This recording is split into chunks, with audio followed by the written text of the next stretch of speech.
How to make a jury believe you are innocent. Hey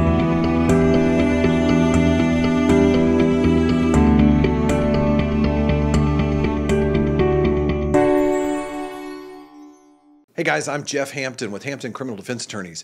Today I want to talk to you about presumption of innocence. Now, first of all, I want to talk to you for a couple of minutes about what is this concept of presumption of innocence? How does it affect a criminal jury trial? But then more importantly, how do you actually apply this concept in the situation of convincing a jury that you're actually innocent of a criminal case? Now, before we get started, let me just introduce to you this concept of the presumption of innocence. Some people say, well, isn't this guaranteed under the United States Constitution? Well, not necessarily. There is a law, or there is a court precedent out there under Taylor versus Kentucky. The U.S. Supreme Court did recognize it as a basic requirement of a fair trial, is that it is absolutely required that a jury presume someone is innocent. So in order to have a fair trial, what does that word presume mean? Well, it essentially means they have to believe you're innocent from the very beginning. In other words, unless the state or the government, federal or state, can prove beyond a reasonable doubt that someone has committed each and every element of the crime, they must find that individual not guilty of the crime. So in order to even get there, they have to presume that individual is innocent. So let's talk about this for a second. We can sit there all day and instruct someone that they should believe that someone's innocent. But how do you actually get a jury to believe that? I mean, telling someone they're supposed to do it and getting them to believe it are two different things.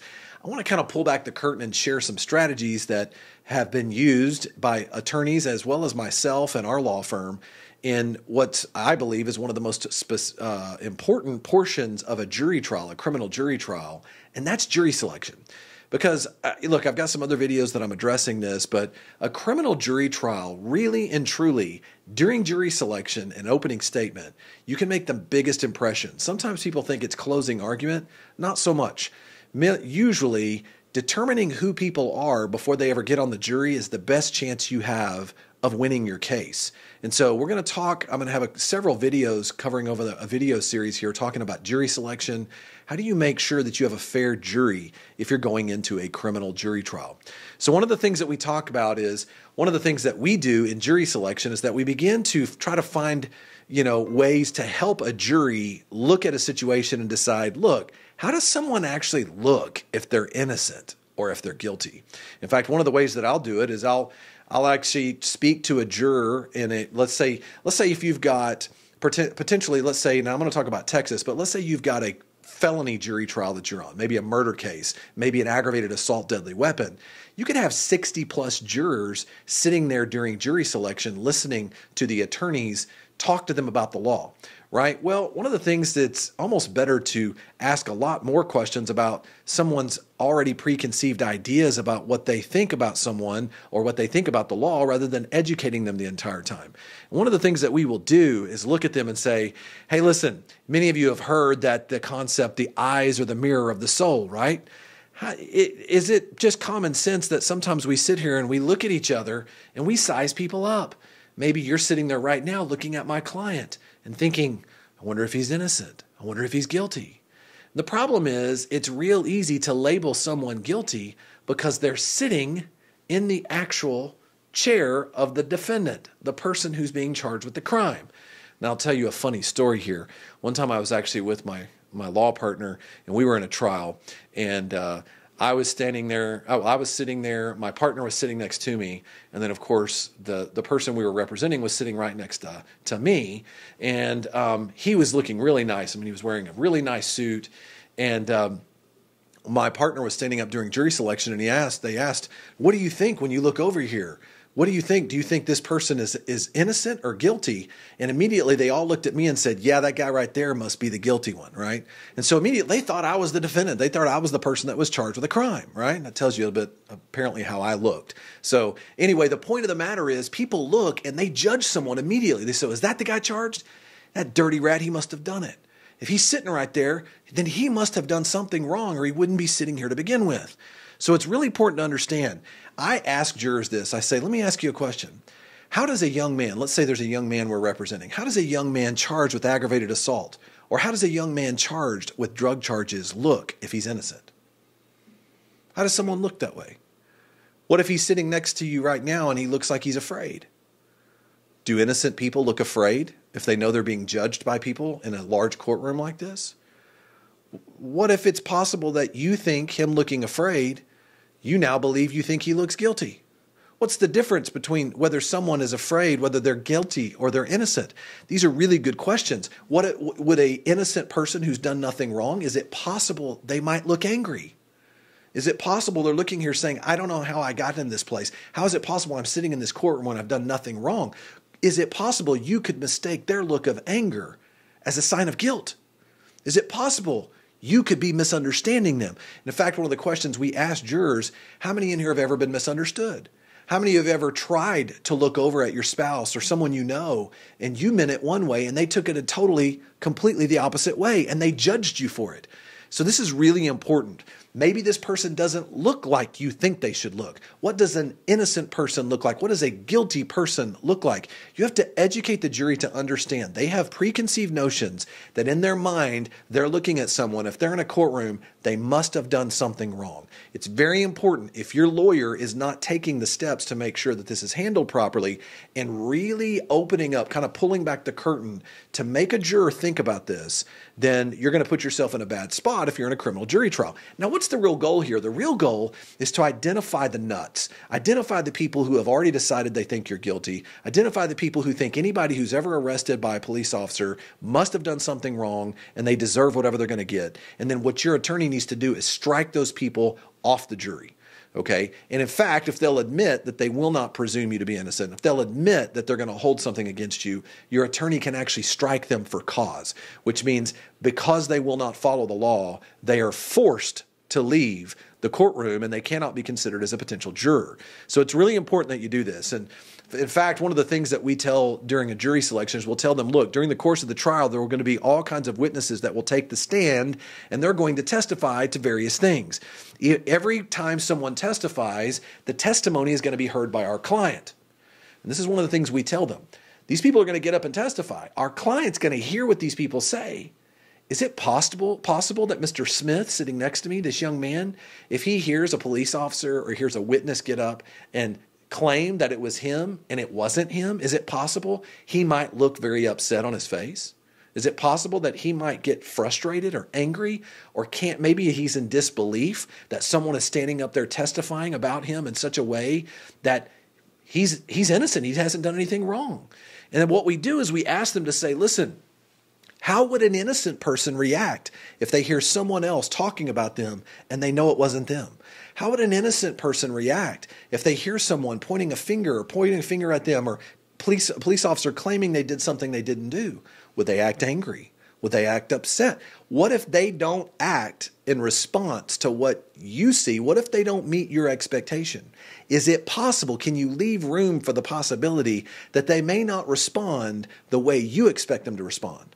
And by the way, when you ask these kind of questions during jury selection, and a criminal attorney does this artfully, it's very clear the people who have already decided they have no problem passing judgment against someone and those who will stop and go, wait a minute, man, maybe I am bringing some prejudices and biases. Maybe I am bringing some preconceived notions into this conversation, and maybe I should stop and give this person the benefit of the doubt. So it's really important. The reality is, I tell them, the reality is my client who's sitting next to me, Mr. Smith sitting over here, this young man, he can't do anything when these people are saying these things about him and he's done nothing wrong. He can't respond to them. He has to sit there and suffer through each and every person that he listens to, their testimony.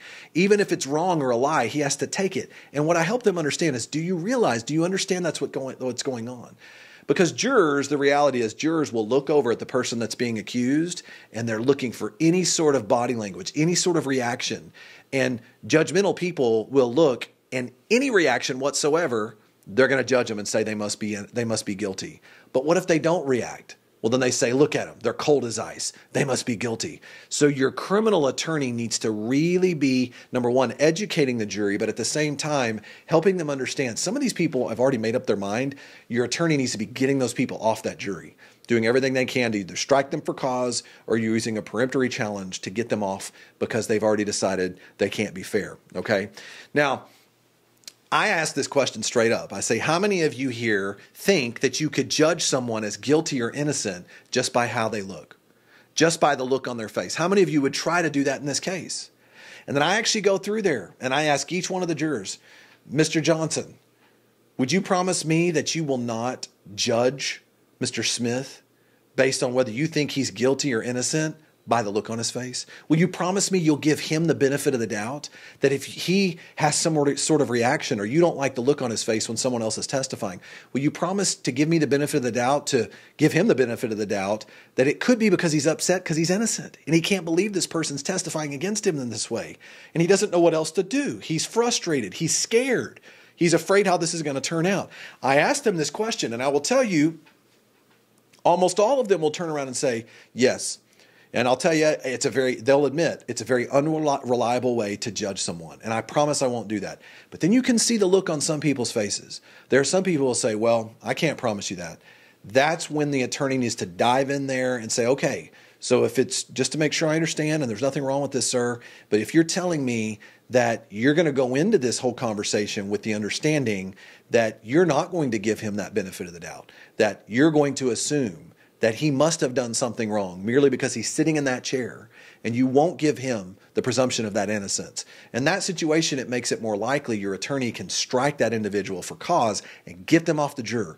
You want to try to get a group of people who are going to give you a fair shot during this jury trial, okay? Now, one of the things that we do, I ask them straight up. I'll even use other jurors, and here's a technique that you can use, is to say, how many in here have ever been misunderstood? Miss Smith or Miss Johnson or Miss whoever, right? I'll say, tell me a little bit about how you were misunderstood. Tell me of an example of a situation that came up where you were misunderstood. And they'll share a story. They'll say, well, actually, there was a time when I said something to someone at the grocery store and they completely took me the wrong way. They blew up at me and I just couldn't believe it. And I'll stop and I'll say, now, is that how you meant it? Did you mean, did they misinterpret what you said? And how did you feel when they misinterpreted you? You were trying to clear it up. No matter what you said, there was no way that you could clear that up because they had already formed a judgment about you. They'd already made up their mind about you. And have you ever been misunderstood by family members, people who care about you, but they're clouded by their emotion? Have those sort of situations ever come up? And has someone ever thought that you were angry when you were not angry? And they just jumped to that conclusion. Has that ever happened to you? Have you ever been totally innocent in your response, but yet your innocent response, that other person interpreted it as being guilty? Has that ever happened? And she'll say, in those situations, that person will say, yes, that's exactly what happened.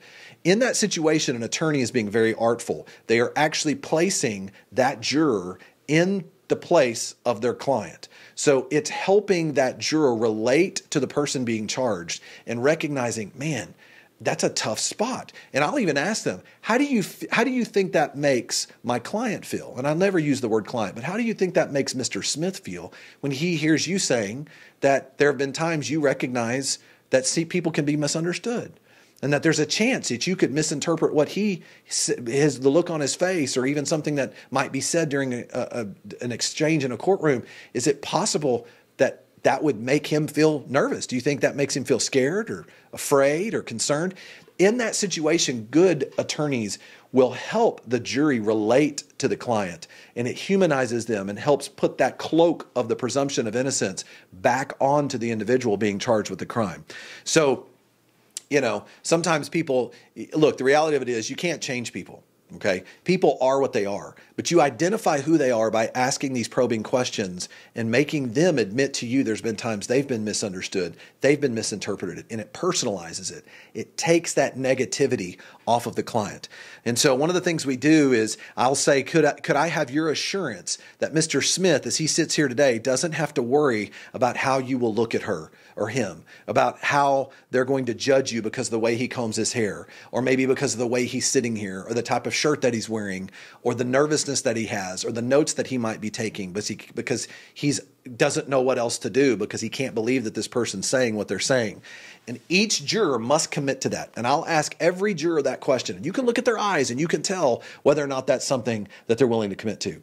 So when I started this, I said these are kind of some tricks or tips that you use that your attorney should be implementing to understand it's important. Yes. Can you make that juror believe you're innocent? Well, I can tell you this, there are ways that you can relate the client to the jury where now that juror is going to look at you and say, that juror will look at your client and go, you know what? Maybe he didn't do it. Maybe what I'm hearing is I am going to give him the benefit of the doubt. And then if you got people who won't do that, which is what they're supposed to do under the law, then you can get them off the jury, and you have a right to a fair trial. You have a right to a presumption of innocence. And in that situation, this is just one example where a good criminal lawyer will use this type of technique to not only educate the jury, but also get the nuts off the jury who are not going to give you a fair trial. So listen, I hope this was of some assistance to you. I'm Jeff Hampton again with Hampton Criminal Defense Attorneys. If you have a case in the North Texas area, don't hesitate to reach out to us. We'd happy to help you.